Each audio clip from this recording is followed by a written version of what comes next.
Hi, this is James Wilson of Assista Consulting. I'm going to be speaking for about 10 minutes on the long-term financial model and how both foundation trusts and aspirant foundation trusts can use it as a powerful forecasting tool. Within the presentation, I'll give you 7 key tips on how to make the model work for you.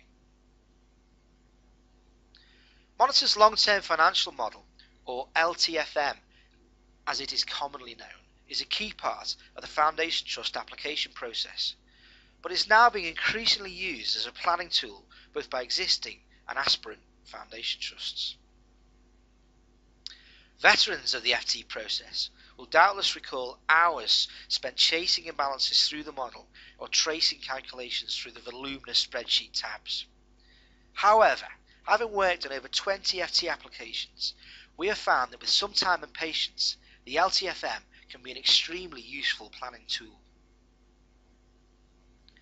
19 input sheets, 5 calculation sheets, and 7 output sheets can be somewhat intimidating to the novice user. But essentially, the heart of the LTFM is an integrated 5 to 10 year income expenditure, balance sheet, and cash flow projection. The power of the LTFM lies in demonstrating the key interactions between surplus, cash, capital, financing, and risk ratings. Whereas the FIMS forms focus attention on budgets and variances and reinforce the traditional public sector mindset of concentrating on short-term targets, the LTFM requires trusts to plan in a more long-term and business-like manner. To develop an LTFM requires a significant investment in time. Most importantly, an underlying model of the relationship between income, activity and cost is needed to complete the base model. The approach taken varies from simply using a broad marginal cost assumption for each pod, development of linked feeders from the trust costing systems, or the attachment of cost calculation sheets to the model. Because the LTFM uses separate sheets for major service developments, the output sheets and bridge analysis can be used to check the credibility of cost movements relative to income and activity. Traditionally within the NHS, balance sheet and cash flow modelling have been undertaken separately from income and expenditure forecasting. Management accountants may be tempted to regard the completion of the LTFM balance sheet as a tiresome technical issue, but many models we have seen have shown healthy surpluses and financial risk ratings of 2 due to liquidity issues driven by the balance sheet. LTFM modelling experience enables both financial and management accountants to gain a holistic understanding of the interaction between balance sheet, cash, and hopefully surplus. The trickiest aspect of the LTFM is getting it to balance. This is not helped by false flags being generated by rounding errors too small to appear on the face of the model. The most common reasons being profiles not adding to 100% and inconsistencies between the inputs on balance sheet history and forecast. Experience teaches that there are a number of common errors and quick reconciliation checks to be employed to track them. Sometimes the LTFM will not balance or cannot replicate forecasts because of internal inconsistencies in the trust's own figures.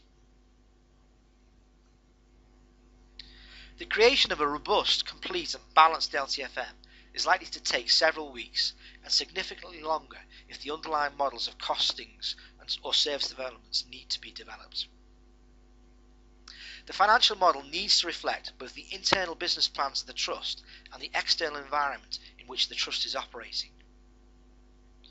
Key questions will be the extent to which the trust's activity matches commissioner expectations and how to reflect cost inflation and pressures. Many trusts keep the LTFM regularly refreshed and use it as the underlying model for all financial forecasts. Most usefully, the LTFM lends itself to quick sensitivity analysis. The model can keep 2 additional scenarios of differing inflation assumptions and cost-income adjustments. Changing assumptions such as cost improvement percentage on the base model sheets is relatively quick and easy. Sensitivity analysis is used to create the risk modelling chapter of the integrated business plan, but the LTFM is extremely useful. Examples of sensitivity modelling include entering an inflation case to model the effects of a tariff or pay rate change. Modelling the difference between inflation assumptions based on the standard implied efficiency requirements and local assumptions. The effect of capital spend profiling on liquidity. CIP percentage required to reach a financial risk rating of 3 or 4. Gap analysis to establish the amount of headroom before dipping below a financial risk rating of 3.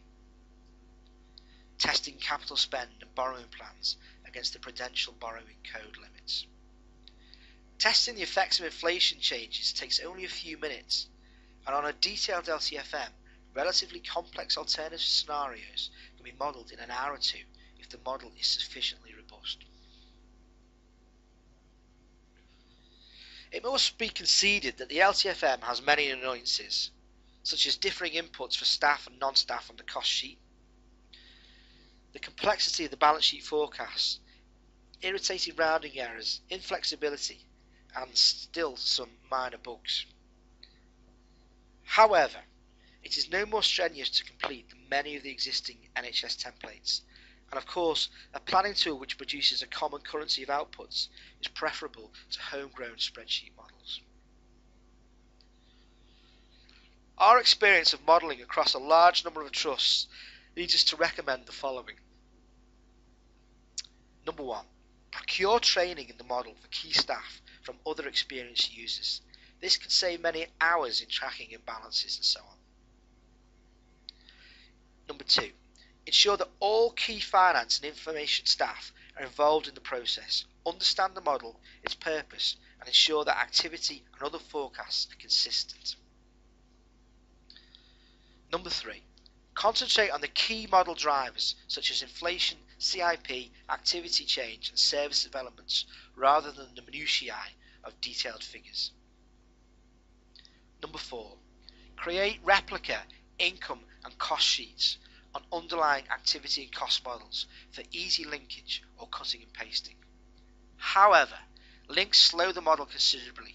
Only use them on variable inputs. Allow the model to generate its output based on realistic inputs rather than force it to show a particular desired surplus. Use the modelling to drive a debate on the realism of the financial projections and underlying assumptions. Number 6. Whereas a complete and balanced model is needed for FT submissions, rougher versions can still be used for scenario modelling and quick forecasts. Number 7. Use the model to generate an analysis of the impact of key assumptions. For example, how much does our surplus go down if CIP slips by X%?